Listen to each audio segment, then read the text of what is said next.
Hi friends, இந்த வீடியோவில் 100% ப்ராப்பரான மெத்தடில் எப்படி ஒரு சார்ஜிங் கனெக்டரை ரிமூவ் பண்ணி ரீப்ளேஸ் பண்ணுறது அப்படின்றத இந்த வீடியோவில் பார்க்கலாம். அப்போ நம்ம இதுக்கு முன்னாடி பார்த்த மெத்தட்லாம் ப்ராப்ளம் வருமா அப்படின்னு கேட்டிங்கன்னா அப்படி கிடையாது. அதுவும் பர்ஃபெக்டான மெத்தட் தான். பட் இந்த மெத்தட் அதோட இன்னும் ரிலையபிளாக இருக்கும். அதாவது இன்னும் அக்யூரேசி இன்னும் அதிகமாக இருக்கும் அப்படின்னு சொல்லலாம்.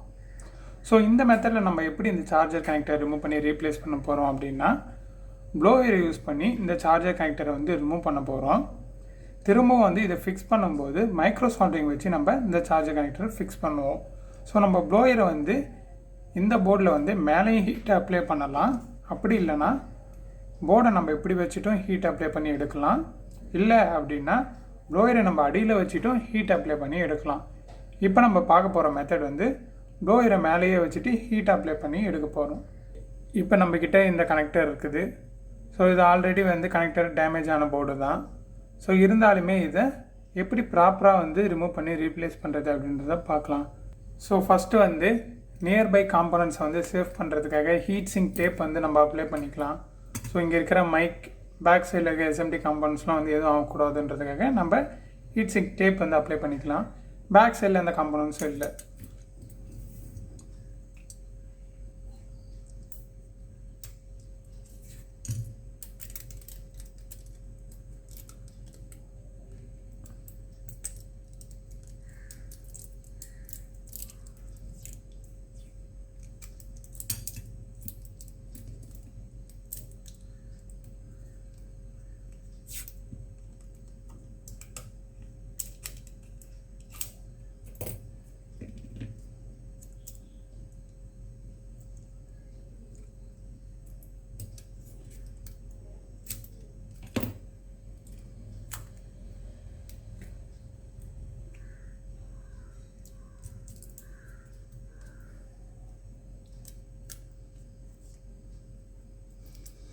இப்படி நம்ம டேப் நியர்பையில் அப்ளை பண்ணும்போது ஹீட் ஆகும்போது இந்த இடம்லாம் மெல்ட் ஆகும்.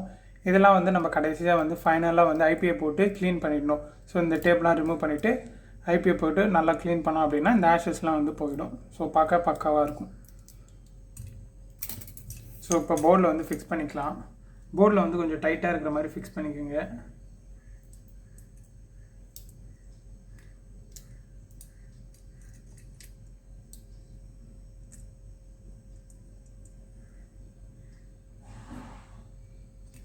ஓகே, இப்போ நம்ம ஃப்ளெக்ஸ் அப்ளை பண்ண போகிறோம். ஃப்ளெக்ஸ் நீங்கள் ரிமூவ் பண்ணும்போது நல்லா தாராளமாகவே அப்ளை பண்ணிக்கோங்க.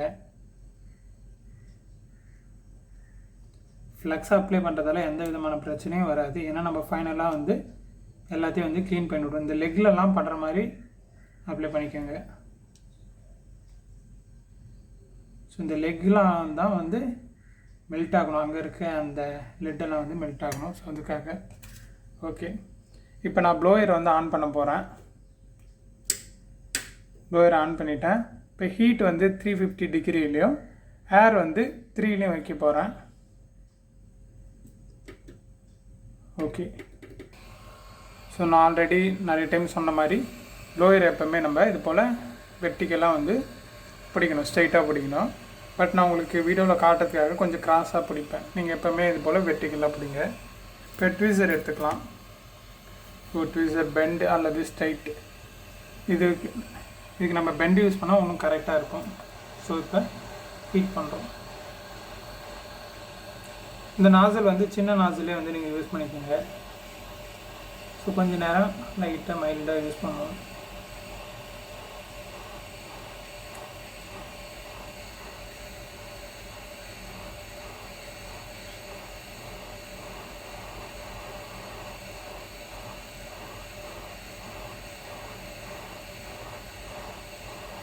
இந்த கனெக்டர்லாம் நம்ம ஆல்ரெடி டேமேஜ் ஆன கனெக்டர் தான். இதெல்லாம் நம்ம ரீயூஸ் பண்ண போவதில்லை. ஆல்ரெடி ப்ரோக்கனான கனெக்டர் தான் நம்ம ரிமூவ் பண்ண போகிறோம். ஸோ அதனால் நம்ம இதை தாராளமாக ஹீட் ஃபுல்லாக நம்ம அப்ளை பண்ணி இதை ரிமூவ் பண்ணிக்கலாம். ஒரு காம்போனண்ட்டை எப்படி ரீயூஸ் பண்ணுறது அப்படின்றத அடுத்த வீடியோவில் பார்க்கலாம். ஸோ இப்போ லைட்டாக எடுத்து பார்க்க போகிறோம். ஓகே, இன்னும் கொஞ்சம் மெல்ட் ஆகட்டும்.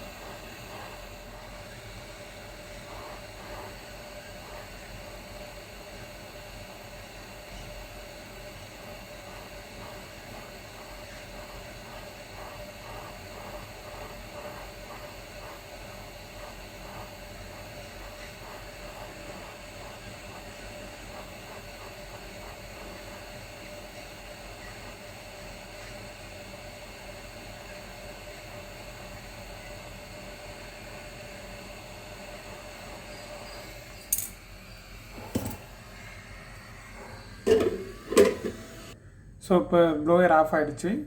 ஸோ இப்போ நம்ம இந்த மெத்தடில் பார்த்தீங்கன்னா ப்ராப்பராக வந்து இந்த சார்ஜர் கனெக்டர் ரிமூவ் பண்ணிட்டோம். எந்த விதமான ட்ராக் கட்டோ இல்லை எந்த விதமான டேமேஜோ இல்லை. ஸோ நம்ம ப்ராப்பராக வந்து இந்த சிசி கனெக்டரை வந்து ரிமூவ் பண்ணிட்டோம்.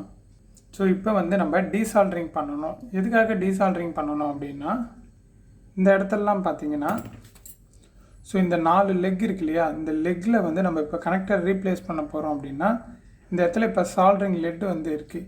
இது எல்லாத்தையும் நம்ம ஓப்பன் பண்ணால் மட்டும்தான் வந்து நம்ம புதுசாக வாங்கின இந்த கனெக்டரை வந்து இதில் ஃபிக்ஸ் பண்ண முடியும்.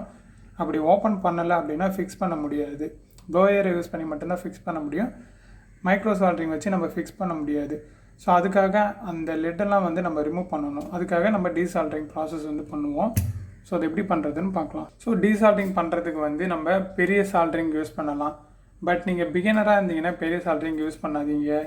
ஏன் அப்படின்னா நம்ம பெரிய சால்டரிங்கில் யூஸ் பண்ணும்போது பார்த்தீங்கன்னா நம்ம கேர்லெஸ்னஸாக வந்து டீசால்டரிங் பண்ணோம் அப்படின்னா அதுவே வந்து ட்ராக் எல்லாத்தையும் வந்து கட் பண்ணிவிடும். இங்கே சுற்றி இருக்க ட்ராக் எல்லாத்தையும் வந்து அதுவே கட் பண்ணிவிடும்.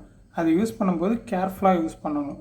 அதாவது டீசால்டரிங்க்கு நான் சொல்கிறேன், ரிமூவ் பண்ணுறதுக்கு சொல்லலை. அதாவது கனெக்டர் ரிமூவ் பண்ணுறதுக்கு நான் சொல்லலை, டீசால்டரிங் பண்ணுறதுக்கு சொல்கிறேன். ஸோ நம்ம மைக்ரோ சால்டரிங் யூஸ் பண்ணோம் அப்படின்னா எந்த விதமான பிரச்சனையும் கிடையாது. ஸோ நீங்கள் பிகினராக இருந்தால் மைக்ரோ சால்டரிங் யூஸ் பண்ணிக்கோங்க. ஸோ இப்போ நம்ம மைக்ரோ சால்டரிங் வச்சு எப்படி பண்ணுறதுன்னு நான் உங்களுக்கு காட்டுறேன். ஸோ கொஞ்சமாக வந்து ஃப்ளக்ஸ் வச்சுக்கோங்க. சால்டரிங் அயனை வந்து நல்லா ஹீட் பண்ணிவிடுங்க. இது மேலே இப்படி வெயிட் வச்சுக்கிட்டோம் அப்படின்னா ஒரு நல்ல சப்போர்ட்டாக இருக்கும். ஸோ அடுத்து தான் நம்ம டீசால்டரிங் ஒர்க்கை வந்து நம்ம பண்ணலாம். ஸோ உங்களுக்கு தெரியறதுக்காக கொஞ்சம் நகர்த்தி வச்சுக்கிறேன்.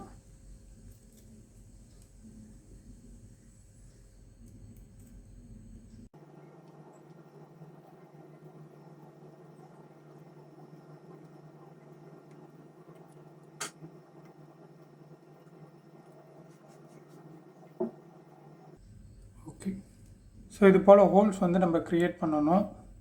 ட்வீசர் வச்சு பார்த்துக்கோங்க ஹோல்ஸ் வந்து கரெக்டாக இருக்குதா இல்லையான்ட்டு. நீங்கள் அப்படியே டீசால்டரிங் வீக்கை வச்சு க்ளீன் பண்ணி பாருங்கள். இந்த லெட்டெல்லாம் வந்து அதில் அப்சர்வ் ஆகலை அப்படின்னா எக்ஸஸாக கொஞ்சம் லெட்டு வச்சு அப்சர்வ் பண்ணிங்க அப்படின்னா ஈஸியாக வந்து இந்த ஹோல்ஸ் வந்து க்ரியேட் ஆகிடும். ஸோ இப்போ இதை நல்லா வந்து க்ளீன் பண்ணிக்கலாம்.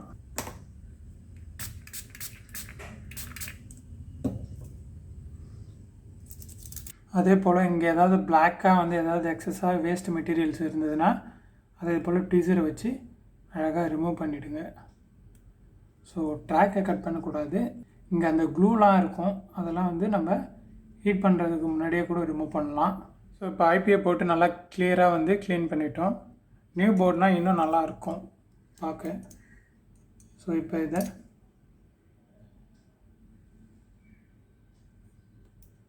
ஃபிக்ஸ் பண்ணிக்கிறேன், போர்டு ஸ்டாண்டோட ஃபிக்ஸ் பண்ணிக்கிறேன். இப்போ நம்ம இதை வந்து சால்டரிங் பண்ண போகிறோம். அதாவது மைக்ரோ சால்டரிங் வச்சு நியூ கனெக்டரை வந்து ஃபிக்ஸ் பண்ண போகிறோம். நான் உங்களுக்கு எக்ஸாம்பிளுக்காக இந்த ஓல்டு கனெக்டரை வந்து ஃபிக்ஸ் பண்ணி காட்டுறேன். ஸோ ஃப்ளக்ஸ் வந்து எல்லா இடத்துலையும் வச்சுக்கோங்க, இந்த பேட் எல்லா இடத்துலையும் வச்சுக்கோங்க, 4 லெக்லேயும். அதே போல் சிக்னல் பின்ஸ்ன்னு சொல்லக்கூடிய அந்த data pins, positive negative pins எல்லா பின்ஸ்லேயும் வந்து ஃப்ளக்ஸ் வந்து அப்ளை பண்ணிக்கோங்க. ஃப்ளக்ஸ் அப்ளை பண்ணிட்டு இந்த கனெக்டரை வந்து அழகாக அதில் ஃபிக்ஸ் பண்ணுங்கள். கரெக்டான பொசிஷனில் வச்சு ஃபிக்ஸ் பண்ணிக்கோங்க. ஸோ இப்போ நம்ம அந்த கனெக்டரில் வந்து சால்டரிங் பண்ண போகிறோம். கொஞ்சமாக வந்து லெட் எடுத்துக்கிறேன். ஸோ ஃபஸ்ட்டு வந்து ஏதாவது ஒரு லெக்கை வந்து நம்ம சால்டரிங் பண்ணிடலாம்.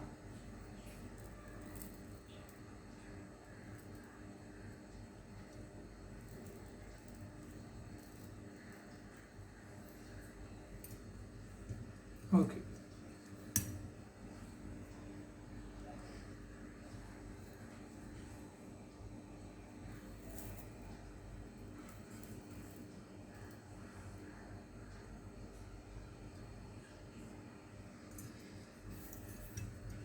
அடுத்ததாக பேக் சைடில் இருக்கக்கூடிய அந்த 2 லெக்கையும் வந்து நம்ம சால்டரிங் பண்ணிடலாம்.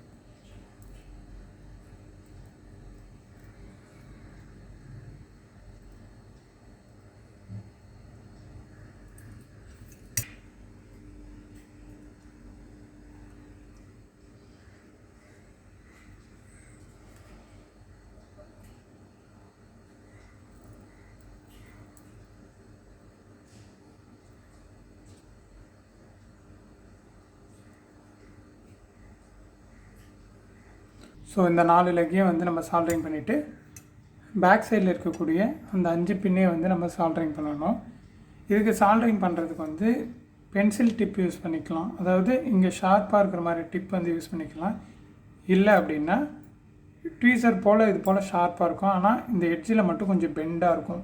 அந்த டிப்பை நீங்கள் யூஸ் பண்ணிங்க அப்படின்னா ஒவ்வொரு பின்னும் வந்து நம்ம இண்டிவிஜுவலாக சால்டரிங் பண்ணலாம். அது போல் இருக்க டிப் வந்து வாங்கிக்கோங்க. ஸோ இந்த டிப்னால் உங்களுக்கு கொஞ்சம் கஷ்டமாக இருக்கும், ஃப்ளாட்டாக இருக்கும் பாருங்கள், பெருசாக இருக்கும். ஸோ இந்த டிப் வந்து யூஸ் பண்ணிங்க, பிகினர் யூஸ் பண்ணிங்க அப்படின்னா உங்களுக்கு கொஞ்சம் கஷ்டமாக இருக்கும்.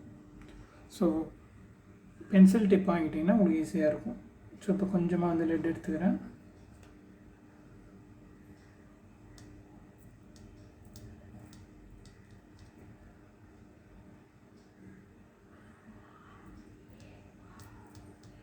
ஓகே, இப்போ ஃபுல்லாக ஐபிஐ போட்டு க்ளீன் பண்ணிட்டோம். ஸோ பார்த்தீங்கன்னா உங்களுக்கு தெரியும், நம்ம டேமேஜ் ஆன கனெக்டரை வந்து இந்த அளவுக்கு வந்து பர்ஃபெக்டாக வந்து கனெக்டரை ரீப்ளேஸ் பண்ணியிருக்கோம் இந்த மெத்தட் மூலிமா. ஸோ நீங்களும் வந்து சர்வீஸ் பண்ணும்போது இந்த மெத்தட் யூஸ் பண்ணிங்க அப்படின்னா கரெக்டாக இருக்கும்.